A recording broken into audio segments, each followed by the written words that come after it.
Naramdaman mo na bang may pumipigil sa iyo na hindi nakikita?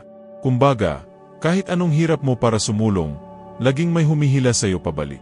May mga pagkakataon na ang lahat ay tila mahirap, natigil, paulit-ulit at gaano man katagal ang panahon, ang buhay ay hindi umuusad. Mayroon bang mga espiritual na tanikala na pumipigil sa iyo na sumulong? Nakikipaglaban ka ba sa mga kulungan na hindi mo nakikita, ngunit nananatili ka sa parehong lugar? Maraming tao ang namumuhay ng ganito at hindi man lang ito napapansin. Nakulong sa mga siklo ng kalungkutan, kabiguan, sakit, mga relasyong hindi nahuhubog, mga pagkakataong nawawala, mga pintuan na nagsasara sa harap ng ating mga mata. Naranasan mo na ba ito? Naisip mo na ba kung bakit parang walang gumagana, gaano man kahira? Minsan ang sagot ay hindi sa natural, ngunit sa espiritual. May mga tanikala na nabubuo sa pamamagitan ng mga salitang ibinabato, mga trauma na hindi pa gumagaling, inggit, namamanang sumpa, mga maling desisyon, o sa pamamagitan lamang ng paglayo sa presensya ng Diyos. Ngunit ngayon, maaring may magbago. Ang panalangin ito ay hindi lamang isa pang video. Ito ay isang kagpupulong, isang pagtatagpo sa pagitan mo at na mapagpalayang kapangyarihan ng banal na espiritu. Ngayon, sumigaw tayo ng may pananampalataya para maputol ang lahat ng tanikala na gumagapos sa iyo. Mga kadena na nagkukulong sa iyo emotionally, spiritually, physically. Babagsak sila.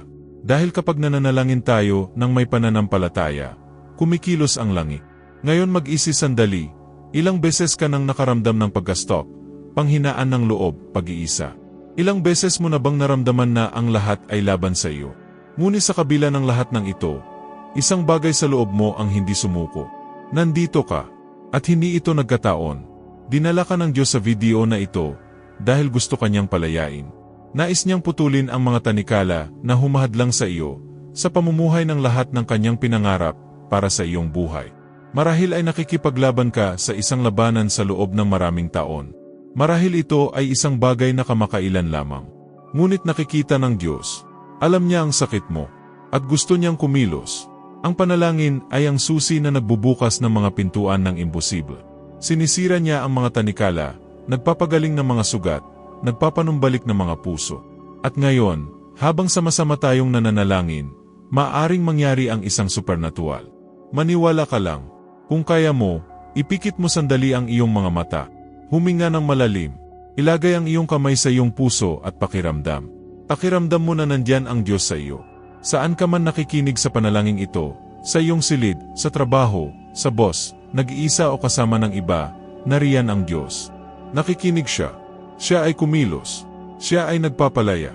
Panginoong Diyos na makapangyarihan sa lahat. Sa sandaling ito ay lumalapit ako sa iyo ng may bukas na puso. Alam ko na may mga bahagi ng aking buhay na natigil. Mga sitwasyong kaulit-ulit. Mga pasanin na hindi ko na kayang dalhin. Ngunit ngayon, Panginoon, tumatawag ako sa iyong kapangyarihan. Baliin ang bawat tanikala na gumagapos sa akin. Kadena ng takot, sakit, kakapusan, kalungkutan, pagkakasala, pagtanggi. Ipinapahayag ko na sila ay nasira ngayon sa makapangyarihang pangalan ni Jesus. Naway bumagsak sa lupa ang lahat ng magkasalungat na puwersa. Naway matunaw ang lahat ng espiritual na pagkabilanggo. Naway maging malaya akong ipamuhay ang iyong mga layunin. Baka umiiyak ka ngayon. Baka hindi mo masabi lahat ng nararamdaman mo. Ngunit naintindihan ng Diyos kahit ang iyong katahimikan. Nakikita niya ang hindi nakikita ng iba. At sinabi niya sa iyo, ako ay kasama mo. Huwag kang matakot. Palalayain kita. Anggapin ang salitang ito. Bawat kadena na pumipigil sa iyo ngayon ay nagsisimula ng maputol. Kung nasaan ang Espiritu ng Panginoon, mayroong kalayaan.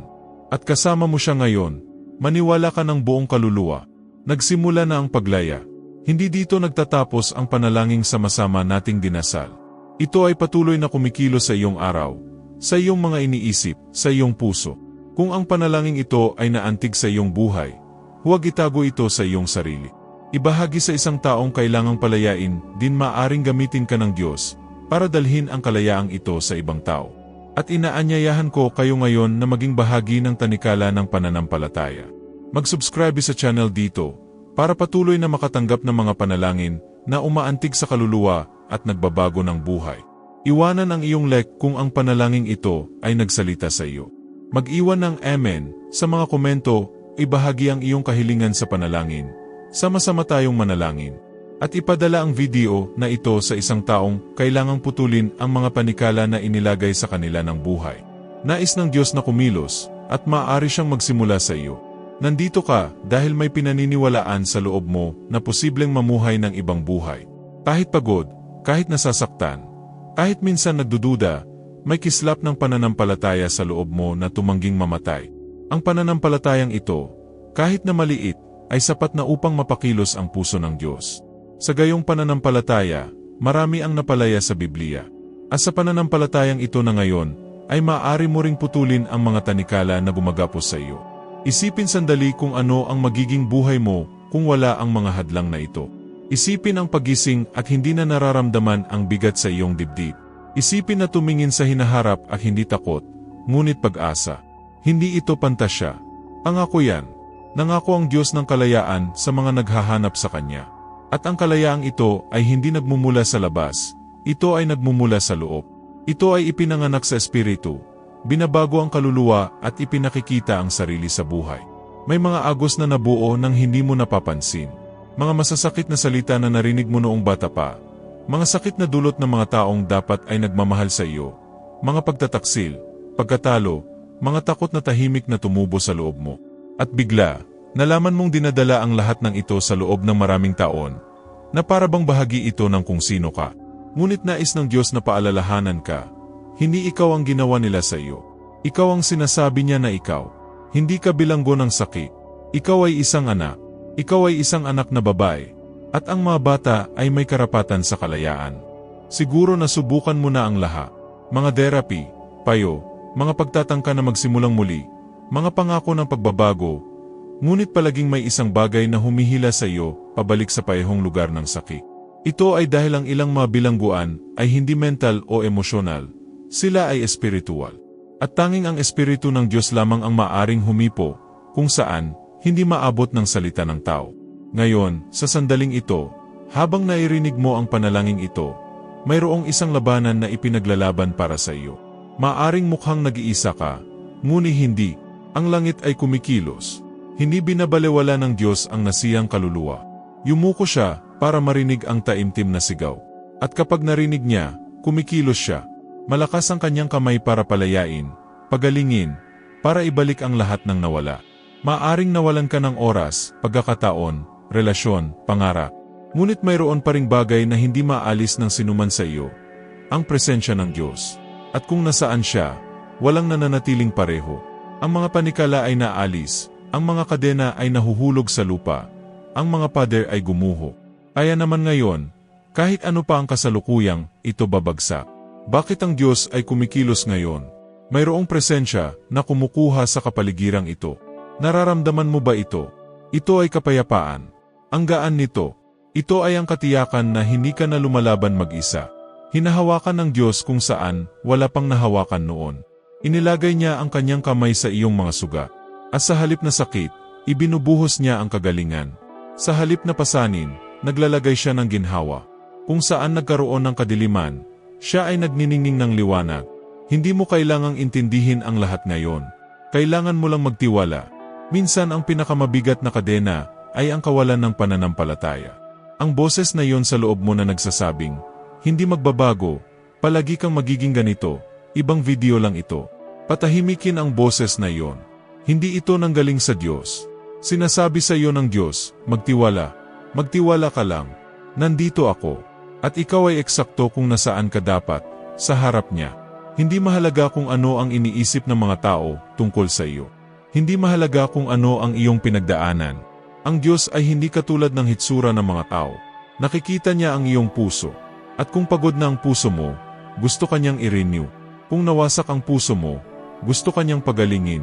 At kung ang iyong puso ay sarado, nais niyang buksan ito, upang ang kanyang liwanag ay makapasok, at ang lahat ay mabago. Huwag matakot sa pakiramdam. Kadalasan, nasanay na tayo sa sakit kaya natatakot tayo sa kalayaan. Ngunit hindi ka tinawag ng Diyos para mabuhay. Tinawag ka niya para mabuhay ng buo. Buhay na walang tali. Mabuhay ng walang takot. Mamuhay ng may tapang, malayunin, ng may pananampalataya. At iyon ang oras. Ang oras upang masira. Ang iwanan ang lahat ng pumipigil sa iyo, hanggang ngayon. Ang oras para sabihin, tama na, hindi ko na tinatanggap ang mga tanikala na ito sa akin. Habang nagpapatuloy ang panalangin ito, buksan mo ang iyong puso. Kung kailangan mong umiyak, umiyak ka. Kung gusto mong makipag-usap sa Diyos sa katahimikan, magsalita ka. Nakikinig siya, kahit hindi mo sinasabi. Naintindihan niya ang kahit na hindi mo maipaliwanag. At ang pinakamagandang bagay, ay hindi niya hinihintay na maging malakas ka para palayain ka. Hahanapin ka niya ng eksakto kung ano ka ngayon, pagod, nasaktan, dismayado, ngunit inaabot ka niya. Nararamdaman mo ba ito? Sinasabi ng Diyos, na ito ako, anak. Nairito ako, anak. Sabay-sabay nating putulin ang mga tanikala na ito. Baka ngayon ay tahimik ka, nagmumuni-muni. Siguro ang bilis ng tibok ng puso mo, at hindi mo maipaliwanag kung bakit. Maaari kang makaramdam ng hindi maipaliwanag na kapayapaan, na parang may gumagalaw sa loob mo. Maaring may luha ka sa iyong mga mata, ngunit alamin mo ito ang Diyos na gumagawa.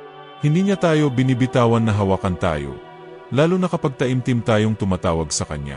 Ang nararamdaman mo ngayon ay simula pa lamang ng mas malaking bagay na gustong gawin ng Diyos sa iyong buhay.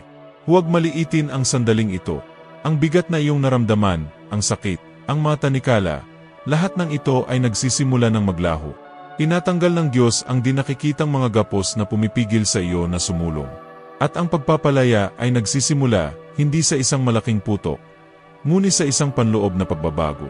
Minsan nakakagaan ng loob, na ang bigat na dinadala mo ay hindi na sayo. Sa ibang pagkakataon, ito ay isang bagong kaisipan, isang salita ng pananampalataya na nagsisimulang umalingaw-ngaw sa iyong puso. Hindi mahalaga kung paano ito nangyari. Ang mahalaga ay iyon ngayon, nabubuhay ka sa isang bagay na hindi na magiging pareho muli. Maaring hindi mo lubos na naunawaan ang nangyayari, ngunit masisiguro kung nagsimula na ang gawain ng Diyos sa iyong buhay. Gumagawa siya kung saan hindi nakikita ng ating mga mata, kung saan hindi maabot ng ating mga salita. Sa kaibuturan ng iyong puso, alam mong may kakaiba, may bago. Sinasabi sa atin ng Biblia na ang panalangin ng pananampalataya ay maaring magpalipat-lipat ng mga bundok. At iyon mismo ang nangyayari ngayon. Inaalis ng Diyos ang lahat na nakakulong sa iyo at inilalagay ang tunay na kalayaan sa iyong landas. At ang kalayaang ito ay hindi nakakondisyon ng sinasabi ng mundo. Hindi ito nalilimitahan ng panahon o mga pangyayari. Ang tunay na kalayaan ay nagmumula sa Diyos at walang hanggan. Hindi nais ng Diyos na mabuhay ka ng isa pang araw sa ilalim ng mga tanikala ng nakaraan. Nais niyang tumingin ka sa hinaharap ng may pag-asa. Batid na siya ang may kontrol sa lahat ng bagay. Siguro nasubukan mo na ang lahat para mabago ang buhay mo. Marahil ay naghanap ka na ng mga kasagutan sa ibang lugar, sa ibang tao, at hindi mo pa rin natagpuan ang kapayapaang hinahanap mo. Nais kong sabihin sa iyo ang isang napakahalagang bagay. Ang Diyos ang tanging tunay na sagot. Siya lamang ang makapagbibigay sa iyo ng kapayapaang higit sa lahat ng pangunawa. Siya ang susi na magbubukas sa lahat ng pinto na sarado sa buhay mo. Hindi mahalaga kung ilang beses kang nahulog, kung gaano karaming mga pagkakamali ang iyong nagawa, o kung gaano ka nawala. May bago ang Diyos para sa iyo. Isang bagay na maaaring hindi mo naisip.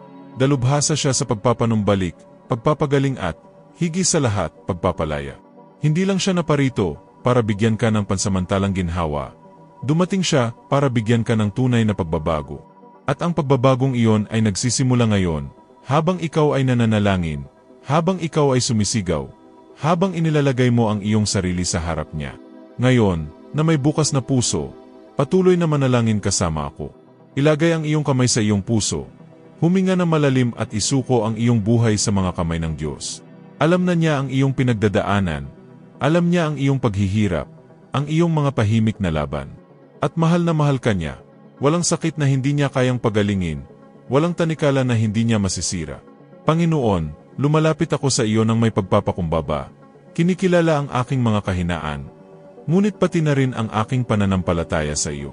Sumisigaw ako na lahat ng mga tanikala na nakakulong sa akin ay maputol na ngayon. Mga tanikala ng takot, pagkabalisa, hinanakit, pagkakasala, at pagtanggi. Ibinibigay ko silang lahat sa iyo, Panginoon. Alam ko na sa iyo ako ay malaya. Naway ang presensya mo'y, ang pangalan ni Jesus ay sumasampalataya sa akin, na naway palakasin ako ngayon. Ang buhay ko ay malaya na ako. Dininig ng Diyos ang iyong panalangin ngayon. Maniwala ka, hindi ka niya iniwan. Mas malapit na siya sa iyo ngayon kaysa dati. Ang proseso ng pagpapalaya ay totoo, at siya ay gumagawa sa iyong puso. Nagdadala ng kagalingan, nagdadala ng pagbabago. Kapag isinuko mo ang iyong sarili sa Kanya, hinahayaan mo ang iyong sarili na hubugin ng Kanyang makapangyarihang mga kamay. Minsan ang kagalingan ay dumarating kaagad. Ngunit sa ibang pagkakataon ito ay isang unti-unting proseso, isang araw-araw na pag-renew. Ang mahalaga ay hindi ka susuko. Ang Diyos ay hindi sumusuko sa iyo. Ngayon, sa pagtitiwala na nahawakan ka na niya, magsimulang tumayo, magsimulang magpahayag sa iyong buhay, malaya ako. Ipahayag ng malakas, kung maaari, malaya ako. Ang mga panikala ng takot, sakit, kabiguan, ay wala ng kapangyarihan sa iyo. Kasama mo ang Diyos. Pinalaya ka niya at bibigyan ka niya ng lakas upang magpatuloy. Kahit na tila mahirap ang mga laban, alamin na ang iyong tagumpay ay garantisado na kay Kristo. Ang banal na espiritu ay kumikilos sa iyong buhay ngayon. Sinisira niya ang mga tanikala ng iyong emosyonal na buhay, iyong espiritual na buhay, at sa ilang mga kaso, maging ang iyong pisikal na buhay. Ang Diyos ay kumikilos, at Kanyang ibabalik ang nawala. Bibigyan ka niya ng bagong simula. Bibigyan ka niya ng hinaharap na pag-asa.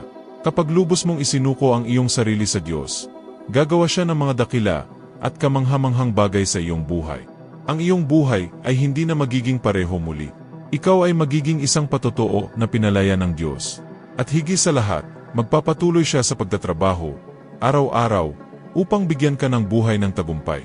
Kaya magtiwala, maniwala, at maghanda upang makita ang mga himala na mangyari. Ang pinakamahusay ay darating pa. Naway patuloy na gumawa ng mga kababalaghan ang Diyos sa iyong buhay. Naway maranasan mo ang ganap na kalayaan kay Kristo Jesus.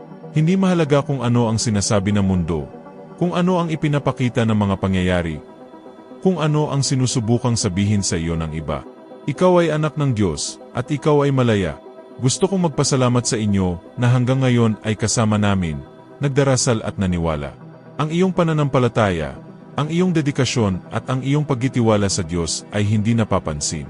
Sumainyo nawa ang kapayapaan ng Panginoon, at naway madama mo ang Kanyang kalayaan at pagbabago sa bawat bahagi ng iyong buhay.